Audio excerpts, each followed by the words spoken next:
Vous l'aimez, votre parquet, ce parquet de Parisien, avec son histoire, son cachet. Mais voilà, il a vécu. Il est un peu terne, fatigué. Et rien que d'imaginer les travaux, le bruit de la ponceuse, la poussière fine absolument partout, les meubles à déménager, ça vous décourage d'avance, pas vrai? Alors on repousse. Et si je vous disais qu'il existe une autre voie, une solution pour retrouver l'éclat sans le chaos? Eh bien la réponse est oui, c'est tout à fait possible. On peut oublier le chantier pharaonique. Il existe une méthode bien plus intelligente, qu'on appelle la rénovation douce. L'idée, redonner vie à votre sol, mais sans le traumatiser, et surtout sans mettre votre quotidien sens dessus-dessous. Alors comment ça marche? C'est ce qu'on va voir ensemble. Concrètement, qu'est-ce que ça change pour vous? En fait, ça change tout. D'abord, le temps. Votre pièce est de nouveau accessible en 24-48 heures, maximum, pas une semaine. Ensuite, les nuisances. Fini le bruit assourdissant de la ponceuse et cette poussière qui s'infiltre dans la moindre bibliothèque. Côté logistique, on pousse les meubles, on ne vide pas l'appartement. Et le point qui va sans doute vous intéresser, le budget. Il est considérablement allégé. C'est la solution parfaite pour un parquet qui a juste besoin d'un bon lifting en surface. Bon, ça a l'air bien, mais la question c'est est-ce que ça marche pour votre parquet?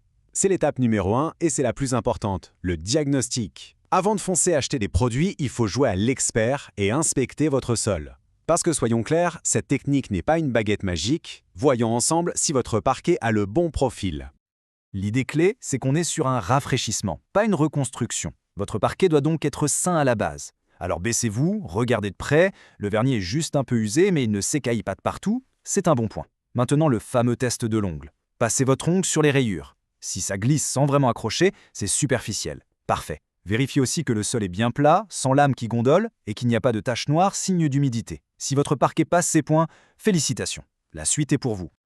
Vous avez encore un petit doute? Voilà 2 tests tout simples que vous pouvez faire tout de suite. Premier test, la goutte d'eau. Prenez un verre et déposez une seule goutte sur une lame. Si elle reste bien ronde, en perles à la surface, bingo, ça veut dire que la protection de base est toujours là. Deuxième test, le ruban adhésif. Prenez un bon scotch, collez-le fermement et hop, arrachez-le d'un coup sec.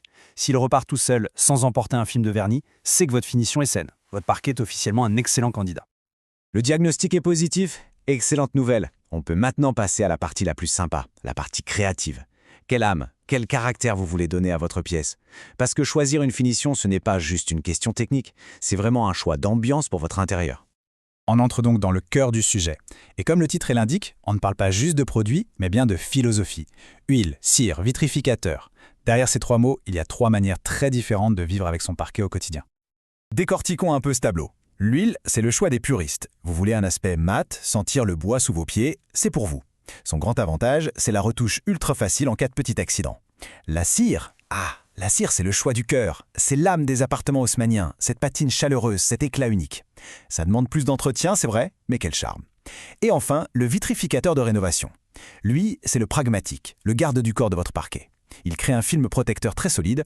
Vous avez des enfants, un chien, beaucoup de passages. C'est la tranquillité d'esprit pour des années. Le choix de la raison. Ok, diagnostic fait, produit choisi. On pourrait se dire que le plus dur est derrière nous, mais attention, c'est maintenant que tout se joue. Un bon produit mal appliqué donnera un résultat moyen.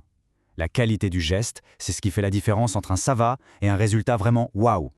Il y a 4 règles d'or. 1. La préparation. On protège les plaintes, c'est non négociable.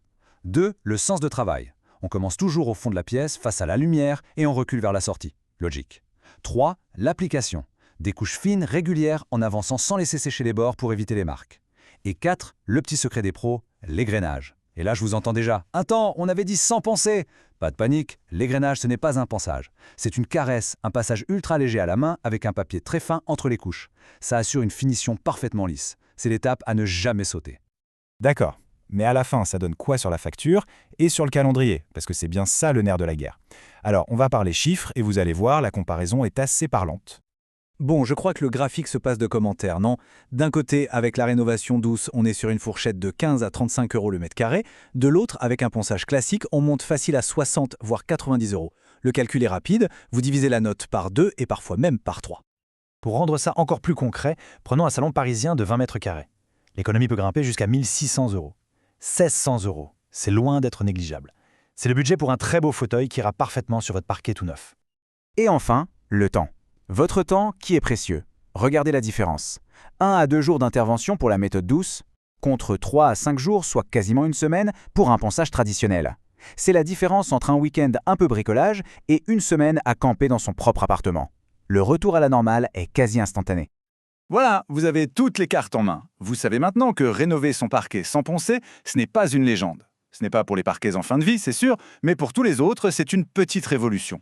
C'est plus rapide, c'est plus propre et c'est beaucoup plus économique. Alors ce projet que vous repoussiez depuis des mois, voire des années, ce n'est plus un chantier à redouter.